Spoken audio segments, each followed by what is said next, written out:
According to a report by the US Fish and Wildlife Service, there are currently 215 active pheasant farms across the country, and in Nebraska there are 67 active farms.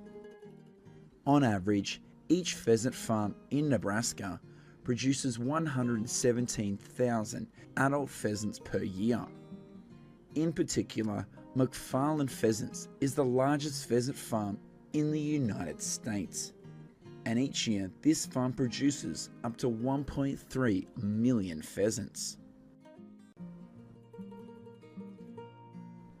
It is estimated that the total population of pheasants in the wild and raised on US farms is no less than 50 million individuals.